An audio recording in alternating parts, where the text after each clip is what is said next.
Introduction. The pen felt heavier than it should have. Elena Rossi stared at the contract spread before her on the ancient mahogany desk, its pages glowing amber in the lamplight of Damien Blackthorn's study. 6 months ago, she'd been a promising medical student. Now she was signing away 9 months of her life to carry a stranger's child. "Sign on page 12, Miss Rossi," the lawyer said. "That's where we outline the biological requirements. $1 million.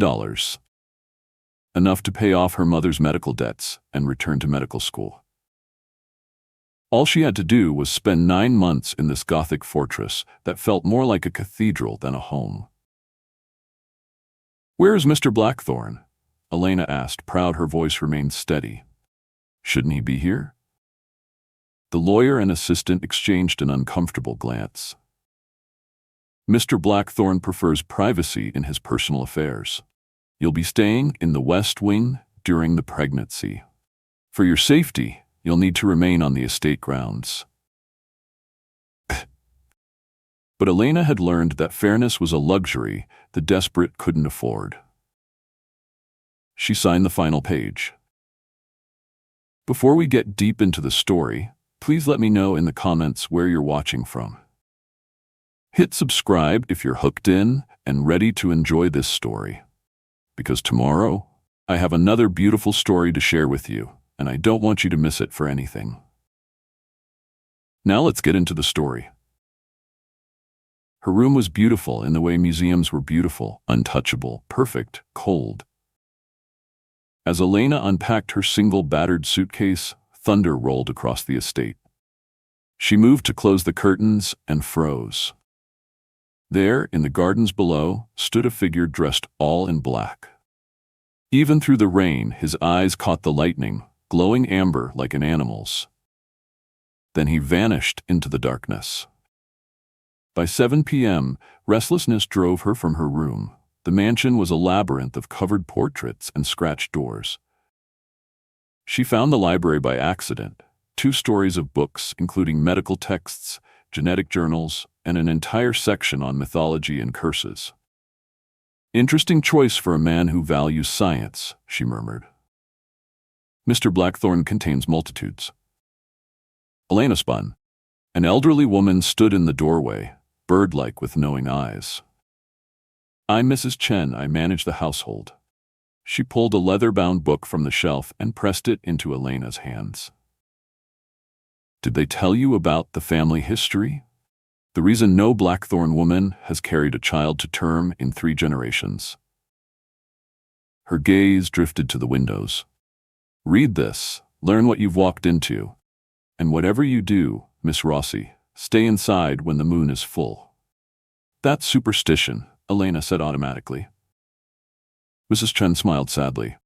"Give it a week, you'll see. One more thing, the insemination procedure has been cancelled. Mr. Blackthorn wants to meet you first, tomorrow night." Her eyes glittered. "Don't be afraid of what you see. Fear only makes it worse." That night, Elena couldn't sleep. At midnight, she wandered the shifting corridors and heard it, a sound like nothing she'd ever encountered. Part growl, part groan, all agony. It came from behind a door marked with deep gouges. Her hand found the doorknob. The room beyond was dark, except for moonlight streaming through barred windows. There, chained to the floor, knelt a shirtless man. His breathing came in ragged gasps. As Elena watched, his spine arched, bones moving beneath his skin in ways bones shouldn't move. "You need to leave," he said, voice rough as gravel. "Now." But Elena had spent 3 years in medical school. She'd seen trauma, disease, the inexplicable. She moved forward. "You're hurt, let me." "I said leave." He whirled, and Elena saw his face. Beautiful. Terrible. His eyes glowed amber, pupils elongated. Fangs had replaced his teeth. But underneath the transformation, she recognized anguish. This wasn't a monster. This was a man being devoured from the inside out. "Who are you?" Elena whispered. His jaw clenched, fighting for words. I'm the man who hired you. I'm Damien Blackthorn. And you, Elena Rossi, just became far more complicated than a simple contract. Elena knelt before him, close enough to see the war in his eyes, beast and man locked in combat. Tell me how to help you, she said quietly. His laugh was bitter. You can't. This is what I am, what I've always been. His glowing eyes met hers. What you've agreed to isn't surrogacy, it's a death sentence. Everyone who carries a Blackthorn child, the curse takes them too. I've killed 3 women trying to give my family an heir. His voice dropped to a whisper. Leave this place, Elena. Break the contract. I'll pay you anyway. Just leave before the next full moon, because I don't know if I can stop myself from... The transformation took him mid-sentence. His scream became a howl, and Elena stumbled back as his body twisted into something magnificent and terrifying. She ran. But as she fled through dark corridors, her mind wasn't on escape. It was on the desperate hope in his eyes that she might be different. That she might be the one who could break a curse generations old. By the time Elena reached her room, she'd made her decision. She wasn't leaving.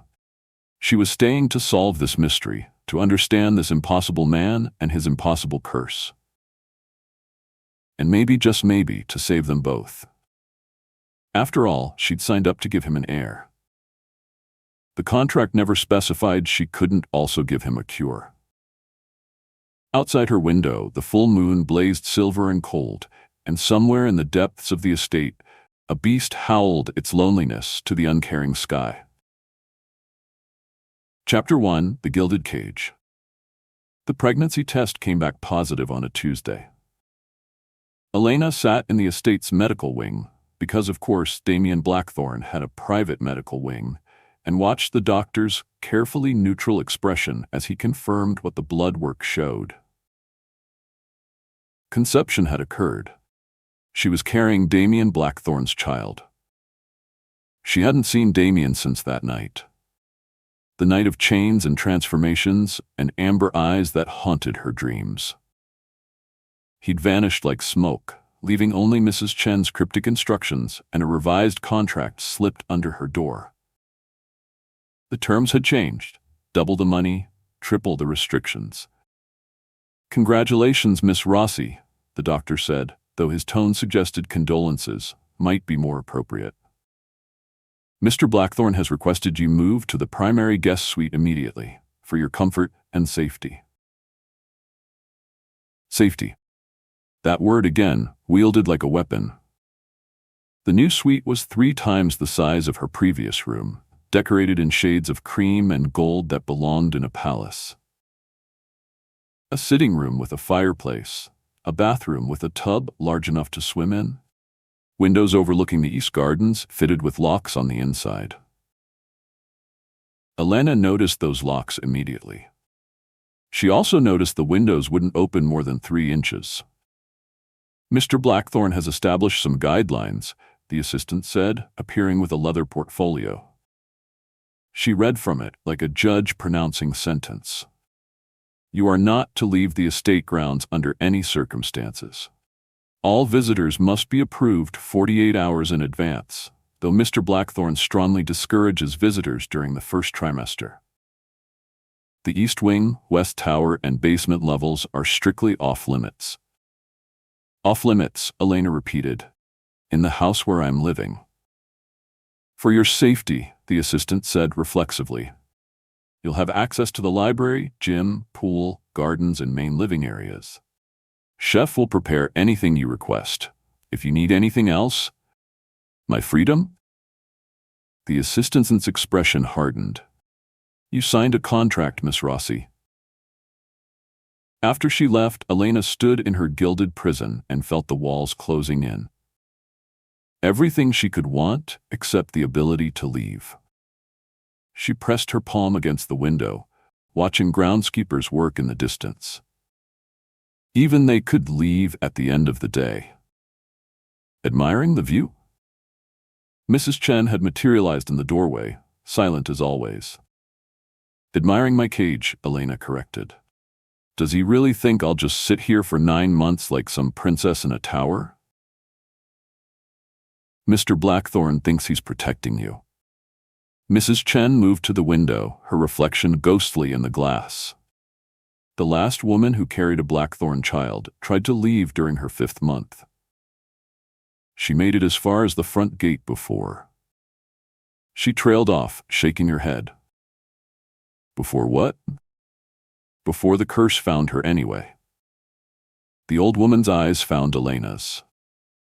"The full moon is in 3 days, Miss Rossi. Whatever you do, stay inside when it comes. Lock your doors. Don't open them for anyone, not even if they beg." Elena thought of Damien chained in that room, bones breaking and reforming. Even for him. Especially for him. Mrs. Chen's voice softened. "The man you met that night, he fights the beast with everything he has. But on the full moon, the beast wins.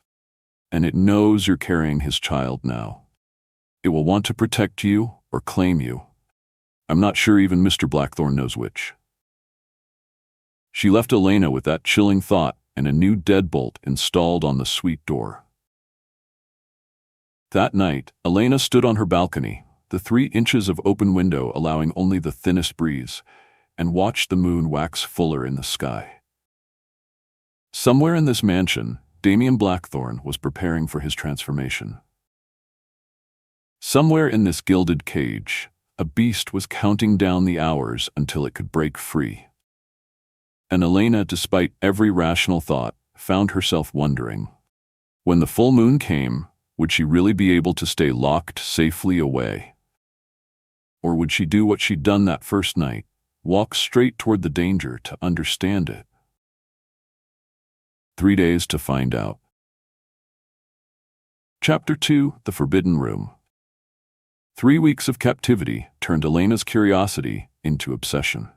She'd survived 2 full moons locked in her suite, listening to howls echo through the mansion's corridors. She'd watched Damien from her windows, always at a distance, always retreating before she could approach. She'd read every medical journal in the library about genetic mutations, lycanthropy legends, inherited conditions that defied science. But none of it explained the West Tower, the one place Mrs. Chen's warnings focused on most. On the 22nd day of her pregnancy, Elena made her decision. Damien had left for a board meeting in the city, his first time off the estate since her arrival. The staff was occupied with lunch preparations. The tower waited. The door was locked, but Elena had learned the mansion's secrets. The housekeeper's keys hung in the pantry during meal service. She borrowed them with hands that barely trembled. The tower staircase spiraled upward into darkness. Elena climbed, her phone's flashlight cutting through shadow. At the top, a heavy door stood ajar. Fresh scratches marked the wood, recent, deep. Inside, the room stole her breath. Chains bolted to the stone walls. Industrial strength, the kind used for cargo, not people. Claw marks gouged into the floor in patterns that suggested pacing, frantic, desperate circles. The furniture had been destroyed. A bed frame twisted beyond recognition, a desk splintered into kindling. But it was the journals that drew Elena forward. Medical notes in handwriting that shifted from precise to chaotic across the pages. Genetic charts mapping a mutation through generations. Photographs of cellular structures that looked almost wrong. Too aggressive. Too alive. Subject exhibits extreme regenerative capabilities during transformation, she read aloud. Bone density increases by 340%. Muscle mass. You shouldn't be here. Elena spun. Damien filled the doorway, still in his business suit, fury radiating from every line of his body. He must have turned around the moment he realized she'd gone. "The tower is off limits," he said, voice deadly quiet. "As is this room, as is my research." "Your research?" Elena held up a journal. "You've been studying your own condition." "Put it down." "Why? Because you don't want me to know the truth? That you've been experimenting on yourself, trying to find a cure?" Damien crossed the room in 3 strides and ripped the journal from her hands. You have no idea what you're interfering with. Then tell me. Elena's frustration exploded. You lock me in this house, get me pregnant with a child that might kill me, and refuse to explain anything. I'm not your prisoner, Damien. I'm not your... You are exactly what the contract says you are. His eyes flashed amber, the beast rising. For 9 months, I own your time, your body, your choices. You agreed to this. I agreed to surrogacy, not captivity. There's no difference. Not here. Not with what you're carrying. He grabbed her wrist, pulling her toward the chains on the wall. Do you see these? Do you understand why they exist? This is what I become, Elena. Strong enough to tear through steel, mindless enough to kill anything in my path. The only reason you're safe is because I lock myself away. You don't own me, Elena said, yanking her wrist free. Contract or not, you don't. For 9 months, according to our contract, I do. The words fell like a judge's gavel. And if that means locking you in your room every full moon, confining you to the safe wings, keeping you away from research that could give you ideas about leaving, then that's exactly what I'll do. Elena's heart hammered, but she held his gaze. You're afraid. Something flickered in his expression. Excuse me? Beneath all this alpha posturing, you're terrified, not of hurting me, of me choosing to leave. She stepped closer, reading him the way she'd read patient charts. The last woman who carried your child tried to run, Mrs. Chen told me. And something happened to her, didn't it? Something you blame yourself for. Damien's jaw clenched. Get out of this tower. What happened to her? Elena? What happened? I killed her. The words exploded from him. During a transformation, she came looking for me. Tried to calm me the way you did that first night. But she was 8 months pregnant and the beast saw vulnerability, saw prey. His voice cracked. I woke up covered in her blood with no memory of how it happened. The silence stretched between them, heavy with horror and grief. I won't let that happen to you, Damien whispered. Even if you hate me for it. Even if these 9 months feel like a prison, I will keep you alive. Elena's anger drained, replaced by understanding. So you push me away, keep me locked up, control everything. It's the only way I know how to protect you. She looked at the chains, the claw marks, the journals documenting years of solitary research. This wasn't a monster's lair. It was a desperate man's laboratory. Then let me help you, Elena said quietly. I'm a medical student, Damien. Let me read the research. No, he turned away. Go back to your room, Elena. Before I do something we'll both regret. As she descended the tower stairs, Elena glanced back once. Damien stood silhouetted in the doorway, shoulders bowed under invisible weight. A beast in a cage of his own making. Chapter 3: The Moonlit Revelation. The full moon rose at 8:47 p.m. Elena knew because she'd been watching the lunar calendar obsessively since the tower incident. 2 weeks had passed in cold silence. Damien avoiding her, she avoiding him, the pregnancy progressing with clinical efficiency under the doctor's care. But tonight, everything felt different. The air hummed with tension, the staff had vanished by sunset, and Damien, urgent business in the city, his assistant had said curtly when Elena asked about his empty chair at dinner.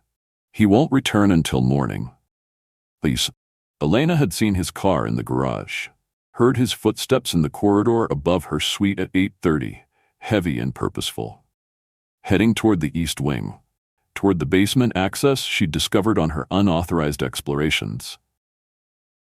At 9:15, she made her decision.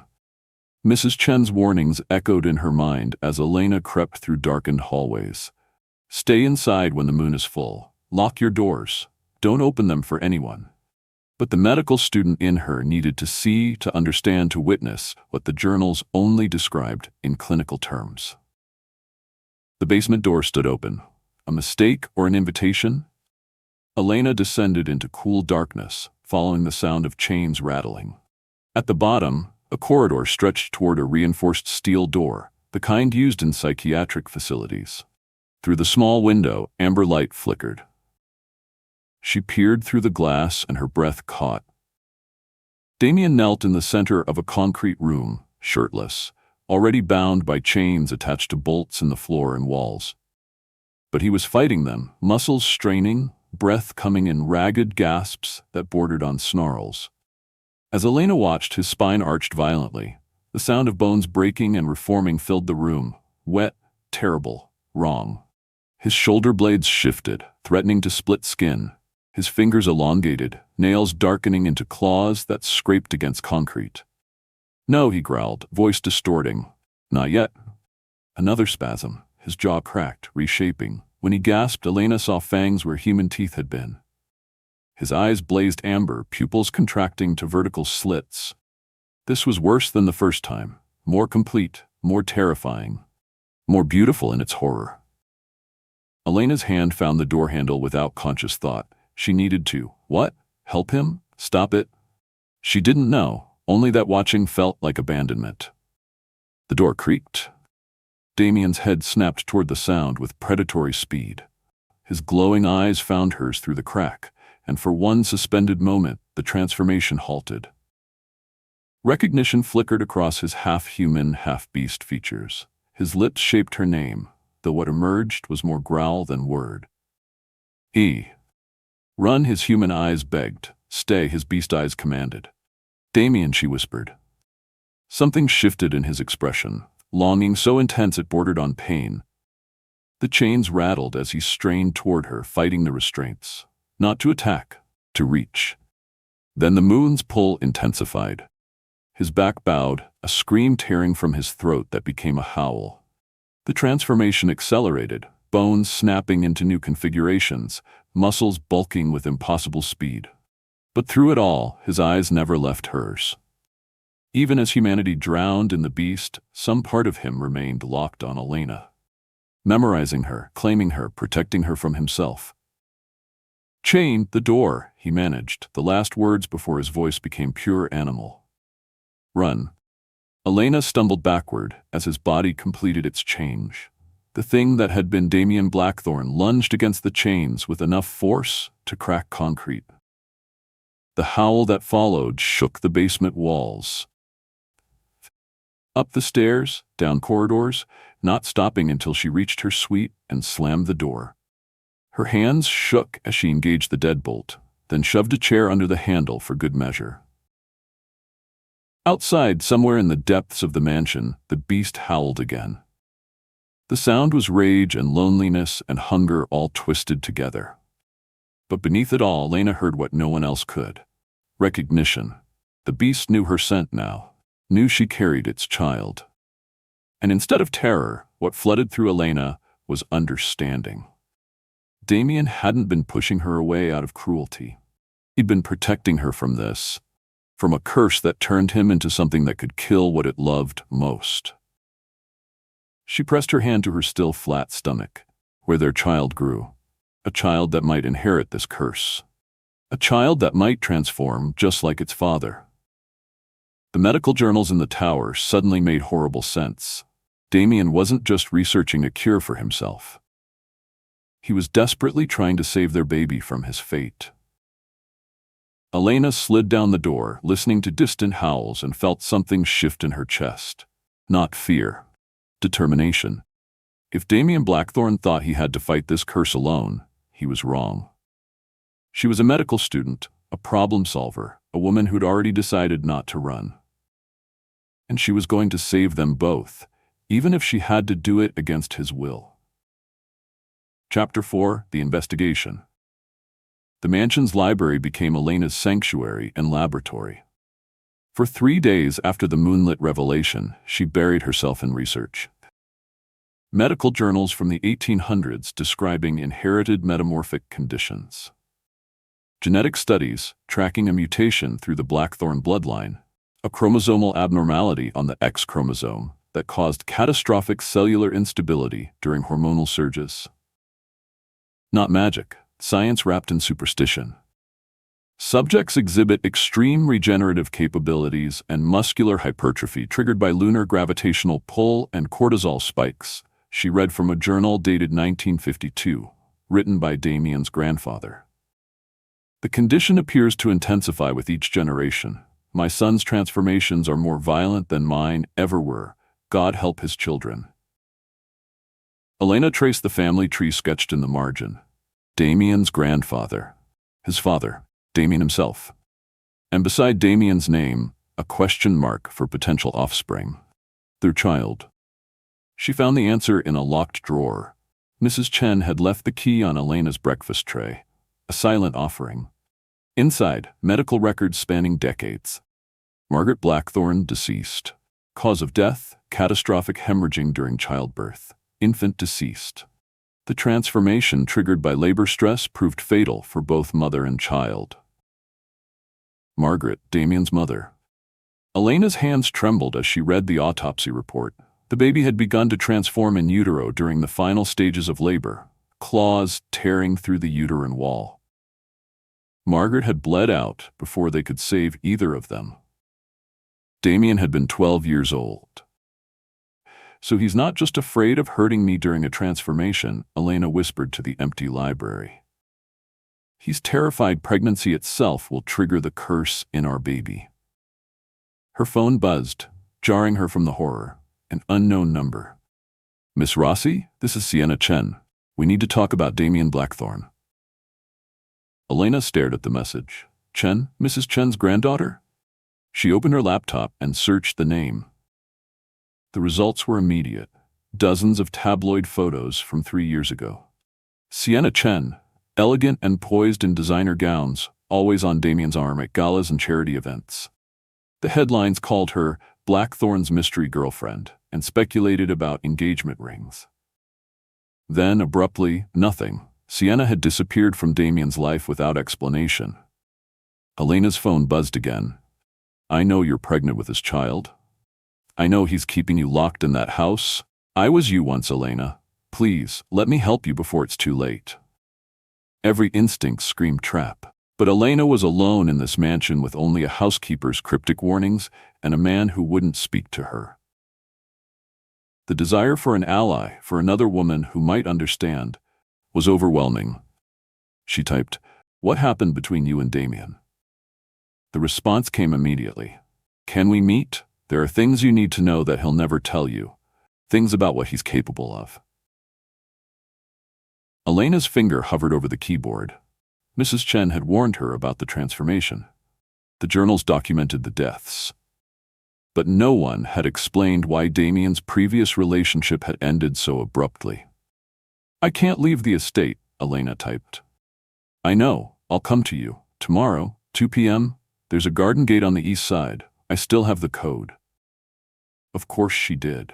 Sienna had been here before. Had maybe stood in the same library, reading these same journals, learning these same terrible truths. Had she carried Damien's child too? Elena searched deeper, combining Sienna Chen with pregnancy and Blackthorn. Nothing concrete, but a gossip blog from 2 years ago mentioned a medical emergency that had hospitalized Sienna for 3 weeks. The timing aligned with when she'd vanished from Damien's life. Elena closed her laptop, her heart racing. Either Sienna was a woman who'd escaped the same trap Elena now found herself in, or she was something far more dangerous, a scorned ex-lover with an agenda. Tomorrow would reveal which. But as Elena returned the journals to their drawer, she noticed something she'd missed before. A photograph tucked between pages dated 5 years ago. Damien, younger and smiling, with his arm around a dark-haired woman. On the back, in his handwriting, "Before I knew what I was capable of destroying." The woman was Sienna, and in the corner of the photo, barely visible, a pregnancy test lying on a bathroom counter. Positive? Elena's blood ran cold. Sienna hadn't just dated Damien. She'd been exactly where Elena was now. And somehow, she'd survived to tell the tale, or perhaps to ensure no one else did. Chapter 5: The Softening. The pain started at 3 a.m. Elena woke to cramping that stole her breath, sharp and rhythmic, in a way that sent ice through her veins. 20 weeks, halfway through the pregnancy, too early. Far too early. She reached for the emergency call button, and the world went white with agony. The next hours blurred into fragments. The estate doctor's grim face, monitors beeping urgently, Mrs. Chen gripping her hand and murmuring prayers. And Damien appearing like a storm, still in yesterday's clothes, amber eyes wild with terror. False labor, the doctor finally announced. Braxton Hicks contractions intensified by stress. The baby is fine, but Miss Rossi needs complete bed rest for 72 hours minimum. Elena felt Damien's exhale more than heard it, relief so profound his knees nearly buckled. "Everyone out," he said quietly. "I'll stay with her." The staff exchanged glances but obeyed. When the door closed, Damien pulled a chair to Elena's bedside and sat heavily, his hands shaking as they gripped the armrests. "I thought," his voice cracked. "When Mrs. Chen called, I thought it was happening, history repeating." "Your mother," Elena whispered. His eyes snapped to hers, surprised she knew. Then understanding softened his expression. "You found the records." "I found everything." Elena shifted against the pillows, her body still aching. "The journals, the family tree, the photo of Sienna. I know what you're afraid of." Damien was quiet for a long moment. Then, "Are you supposed to meet her tomorrow?" "You knew she contacted me. I monitor all communications from the estate, for security." He didn't sound apologetic. "Sienna is complicated, whatever she told you." "She hasn't told me anything yet, but I found a photo. She was pregnant, wasn't she?" The silence was answer enough. "What happened to the baby?" Elena asked softly. "There was no baby." Damien's jaw clenched. "She lied about being pregnant to trap me into a relationship. When I discovered the truth during a routine medical check, she admitted it. Said she thought if she could just get close enough, I'd eventually give her what she wanted: marriage, legitimacy, access to the Blackthorn fortune." He met Elena's gaze. She was obsessed with the idea of curing me, of being the woman who tamed the beast, but it was never about me, it was about what I represented. Elena absorbed this, "And now I'm actually pregnant with your child." Yes, the word carried the weight of worlds, which makes you either the bravest woman I've ever met or the most foolish. "I prefer desperate," Elena said, surprising herself with a weak smile. Damien's expression cracked, something almost like amusement flickering through. "Desperate? Yes, that I understand." Over the next 3 days, he never left her side. He read to her from books she chose, medical journals at first, then novels when she tired of science. He brought her favorite foods: tomato soup, sourdough bread, the specific brand of dark chocolate she'd mentioned once in passing. He'd been paying attention. On the second night, as rain drummed against the windows, Elena woke to find him asleep in the chair, his hand resting near hers on the bed. In sleep, the hard lines of his face softened. He looked younger, vulnerable, human. "You're staring," he murmured without opening his eyes. "You stayed. Where else would I be?" He opened his eyes, and in the dim light, they were more gray than amber. "You're carrying my child, Elena. Even if this is just a contract to you, It stopped being just a contract the night I saw you transform," Elena interrupted. "Maybe even before that." Damien sat up slowly. Don't what? Don't make this more than what it is. I hired you for a purpose. When this is over." "When this is over? What? You'll pay me and send me away? Pretend these 9 months never happened?" Elena struggled to sit up, wincing. "You stayed by my bedside for 3 days, Damien. You remembered my favorite chocolate. That's not a business transaction. It's self-preservation," but his voice lacked conviction. "If something happens to you, the baby. Stop hiding behind the baby, behind the curse, behind your fear." Elena reached out, her fingers brushing his. "I see you, Damien. The man, not the beast. The one who's been fighting alone for so long he's forgotten how to let anyone in." Elena, her name on his lips, sounded like a prayer and a warning. "I never wanted to drag anyone into my nightmare," he confessed, the words tumbling out like he'd been holding them back for years. After my mother, after Sienna's lies, I convinced myself isolation was safer, that the curse ended with me. But you. His hand turned, fingers threading through hers. You're making me hope for things I thought were impossible. The space between them felt charged, electric. Like what?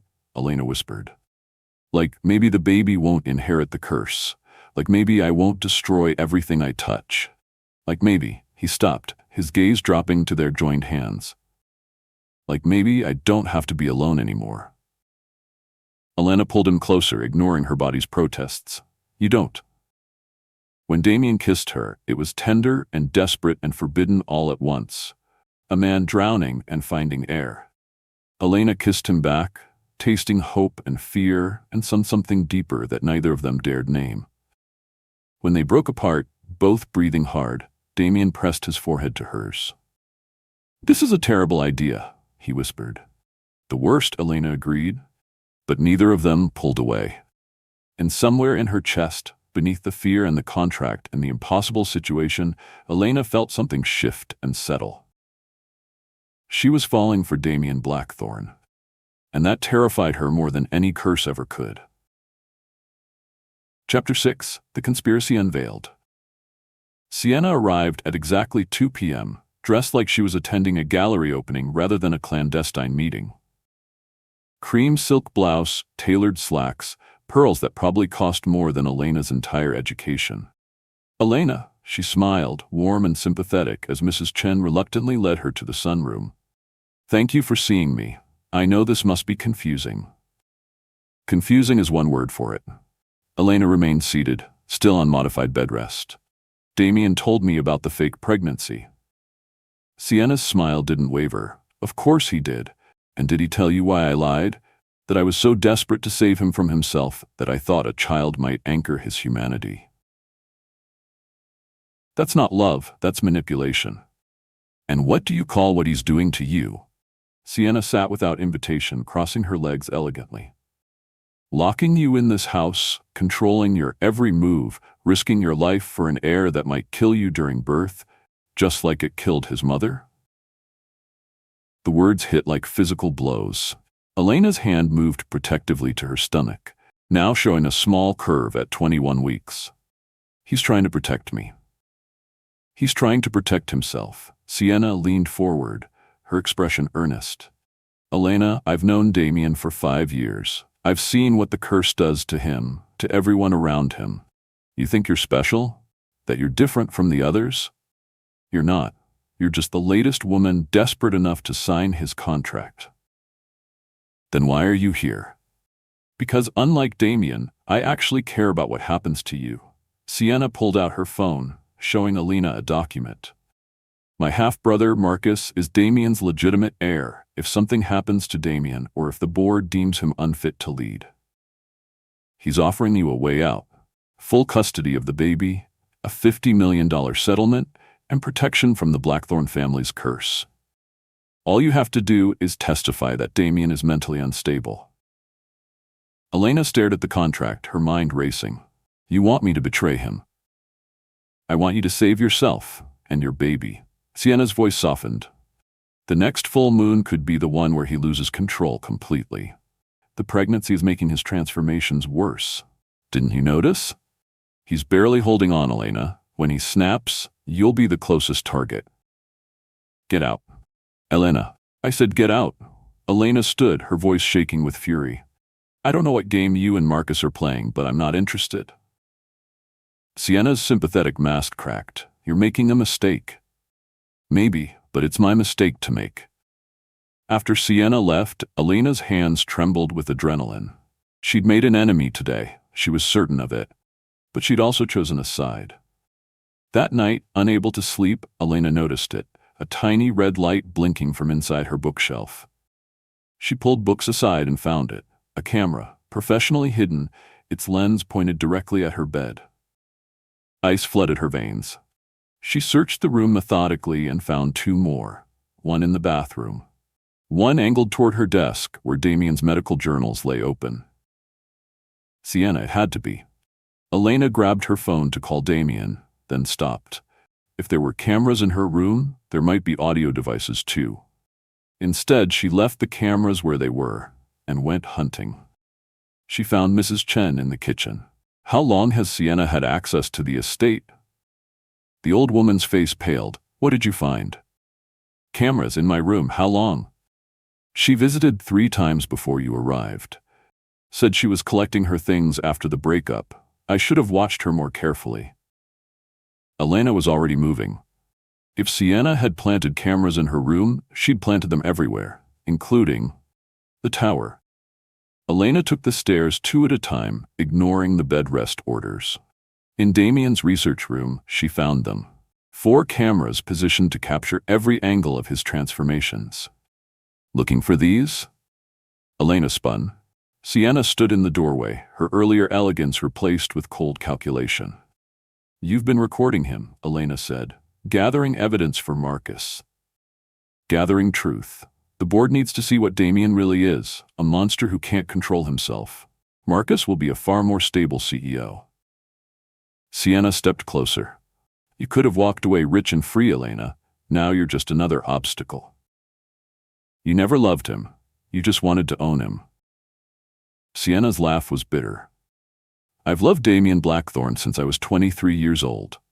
I studied his condition, researched treatments, stood by him through transformations that would have sent anyone else running. And then you, a desperate medical student with a sob story, show up and suddenly he's reading you poetry and holding your hand like you're something precious. Her voice rose. You're nothing, a wound for hire, but he looks at you like you're his salvation. Because I don't see him as a project to fix, Elena shot back. I see him as a person. You see him as a meal ticket, just like I did, only you're too self-righteous to admit it. Get out of this house. Oh, I'm going. But I'm taking these cameras and their footage with me. And in 3 days, at the next board meeting, Marcus will present evidence that Damien Blackthorn is unfit to lead. The board will vote for new leadership, and you'll be left carrying the child of a man who's lost everything. Sienna smiled. Unless you take Marcus's deal, the offer expires tonight. She left, taking the cameras, leaving Elena in the tower surrounded by evidence of Damien's desperate research. Elena pulled out her phone with shaking hands. She had 3 days to warn Damien that everything he'd built was about to come crashing down, and that she just made them both targets. Chapter 7: The Sacrifice. The seizure hit during breakfast. One moment, Elena was reading the latest blood pressure readings with growing concern. The next, she was convulsing on the floor, coffee cup shattered beside her. Mrs. Chen's scream brought Damien running from his study. Eclampsia, the doctor confirmed 30 minutes later, his face grave. Severe preeclampsia progressing rapidly. Her blood pressure is 180/120 and climbing. At 7 months, the baby is viable, but what? Damien's voice was deadly quiet. There's a specialist in Zurich, Dr. Brenner. She's developed a treatment protocol that can stabilize both mother and child without emergency delivery. But Miss Rossi needs to be there within 48 hours, and the treatment takes 5 days minimum. Damien looked at the lunar calendar on the wall.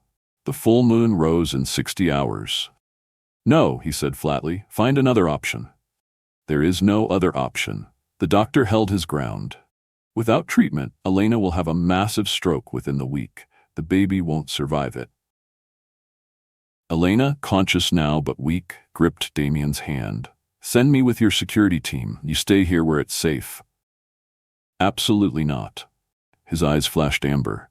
You think I'd let you fly across the world while I hide in my basement? The full moon. I don't care about the full moon. But his hand trembled in hers. I'll take the suppressants, the experimental ones from my research. Damien, those barely work. You said yourself they only reduce the transformation by 30%. Then 30% will have to be enough. He stood, decision made. We leave in 2 hours, have the jet prepared. The doctor started to protest, but one look at Damien's face silenced him. Elena watched as Damien made arrangements with terrifying efficiency. Private medical jet, security teams sworn to secrecy, and a locked, reinforced room in the cargo hold, just in case. "You're risking everything," she whispered as he helped her into the car. "You are everything," he replied simply. The flight started smoothly. Damien had taken enough suppressants to tranquilize a horse, sitting rigid in his seat as Switzerland grew closer. 43 hours until the full moon. They'd make it. They had to. At 30,000 feet, Damien's breathing changed. "No," he gasped, gripping the armrests hard enough to crack them. "It's too early. The moon isn't—" Stress triggers, Elena realized with horror. "The fear of losing me, it's accelerating the transformation." Damien's eyes met hers, already beginning to glow. "Get to the reinforced room, now." Like hell. Elena turned to the cockpit. "Lock this cabin. Tell the pilots medical emergency. Do not open this door under any circumstances." The security guard hesitated only a moment before obeying. Then she was alone with Damien as his humanity began to slip. "Elena, please." His voice was breaking, reforming. "I can't control. You have to." "Look at me." She knelt before him, taking his face in her hands even as his bones started shifting beneath her palms. "Damien, look at me. You're not going to hurt me." "The beast doesn't care." "Then we talked to the beast too." Her voice stayed calm, steady, even as terror screamed through her veins. "Listen to me, both of you. I'm carrying your child, our child. You've protected us for 7 months. You're not going to stop now." Damien's spine arched, a groan of agony tearing from his throat. His hands transformed, claws extending, and Elena forced herself not to flinch. "That's it. Let it happen. Don't fight so hard." She kept her hands on his face, maintaining eye contact as amber consumed the gray. "I'm right here. I'm not afraid. I trust you." "You shouldn't." The words were barely human. "But I do." Elena leaned closer, pressing her forehead to his, even as his features shifted. "You chose me over your safety, over your secret. Now let me choose you. Let me be your anchor." The transformation continued, but something changed. Damien's eyes, though glowing and wild, stayed focused on hers. His breathing, though ragged, began to match hers. When his clawed hands reached for her, they moved with deliberate slowness, giving her time to move if she wanted. She didn't move. Instead, she took his transformed hands in hers. "There you are, both of you. My Damien, my beast. You're not monsters, you're just scared." For the next 2 hours, Elena talked him through it. She told him about their baby, how it kicked during full moons like it recognized its father's distress. She recited passages from his own research, theories about genetic modification, and potential treatments. She sang lullabies her mother had sung to her. And slowly and possibly, the beast calmed. It didn't retreat. The transformation was too far advanced. But it settled, those amber eyes watching her with intelligence instead of hunger. When turbulence hit and Elena gasped, a clawed hand steadied her with surprising gentleness. "You're still in there," she whispered. "You're controlling it." A rumbling sound, almost like agreement. When they landed in Zurich, Damien was still partially transformed, but coherent enough to move to the reinforced medical transport. As the Swiss medical team rushed Elena to treatment, she looked back once. The beast watched her go, standing in the cargo bay with Dr. Brenner's team preparing sedation protocols. But in those amber eyes she saw Damien clearly, gratitude, wonder, and something that looked suspiciously like love. He'd chosen her over everything. Now she just had to make sure they both survived long enough for her to choose him back. Chapter 8: The Gala Trap.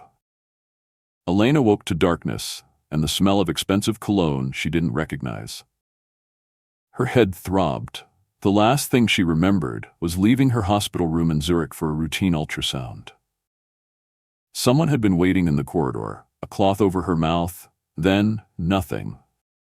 Now she was somewhere cold, concrete, pressing against her back. 8 months pregnant and lying on a floor. Panic spiked through her.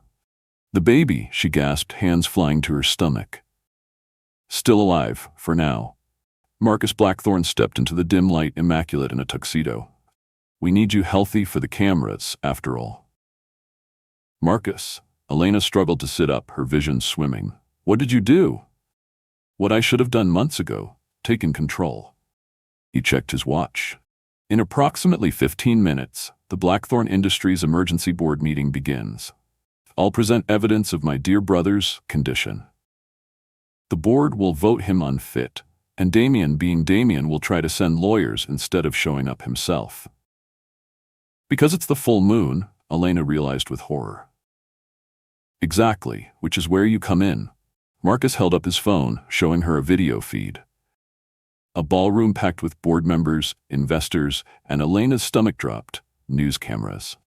He'll receive this live stream shortly. You, bound and distressed, and a simple message. Come save her yourself, or watch her die. You're insane. I'm pragmatic. Damien's curse makes him a liability. The company needs stable leadership. Marcus's smile was ice. Don't worry. Once he transforms in front of the world and destroys his own reputation, I'll let you go. You'll be compensated handsomely for your trouble. The baby, too. Sienna helped you plan this. Sienna wants Damien destroyed. I want his company. Mutual benefit. He turned toward the door. Enjoy the show, Elena. This is the last time anyone will see Damien Blackthorn as anything but a monster. The door slammed, locked. Elena fought against the zip ties binding her wrists, but they held firm. Through a grimy window high on the wall, she could see the moon, nearly full, rising steadily. Damien would come. She knew it with certainty, and Marcus was counting on it. At the gala, Damien stood in the shadows outside the ballroom, his phone showing Elena's terrified face. 45 minutes until moonrise. The suppressants weren't working. Stress had already triggered the beginning stages. His hands trembled, claws threatening to emerge. It's a trap, his head of security said. Marcus wants you to transform publicly. I know. Damien's voice was strained. Track Elena's location, now. Sir, if you go in there... I don't care. His eyes flashed amber. Find her. Inside the ballroom, Marcus took the stage. Ladies and gentlemen, thank you for coming on such short notice. I'm here to present disturbing evidence about Damien Blackthorn's fitness to lead this company. The screens lit up with footage. Damien mid-transformation in the tower, chains straining, his body contorting impossibly.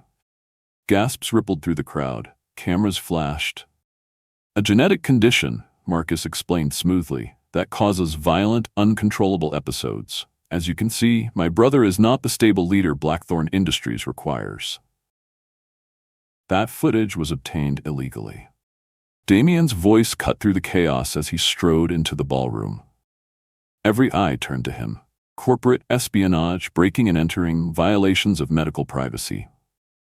And yet it's real, isn't it, brother? Marcus smiled. You can't deny what we're all seeing. Damien's jaw clenched. The moon was rising. He could feel it pulling at his bones, his sanity. Where is she, Marcus? Who? Elena, he stopped. What was she? His surrogate? His obsession? His salvation? Where is she? Marcus's smile widened. Oh, did you want to know that? Perhaps if you ask nicely. Damien moved with inhuman speed, crossing the ballroom and slamming Marcus against the wall before anyone could react.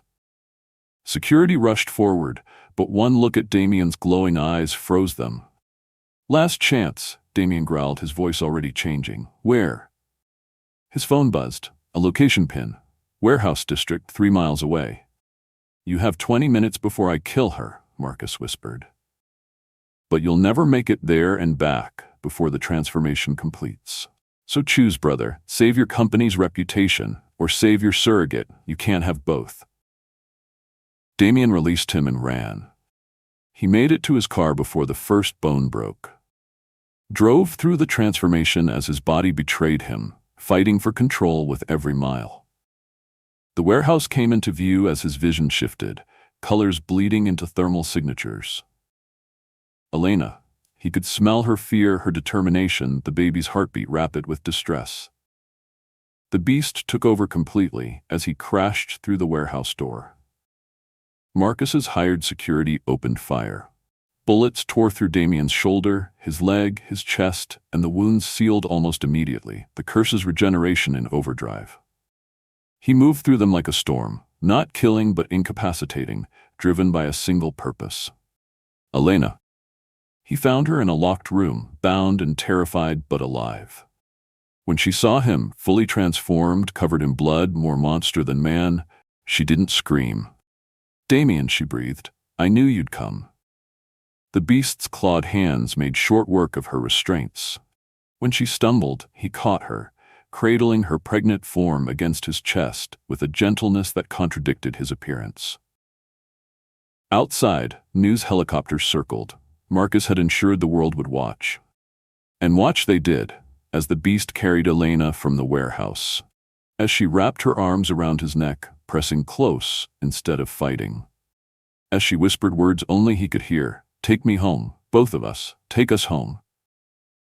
The footage would go viral within the hour, a monster and the woman who trusted him completely, silhouetted against the full moon. But in that moment, Damien didn't care about exposure or reputation or corporate empires.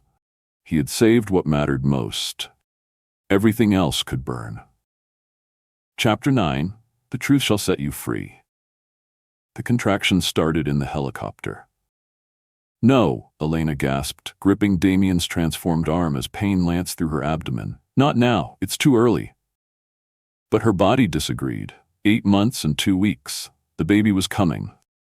Damien, still caught between man and beast, his features half-shifted, made a sound between a growl and a sob.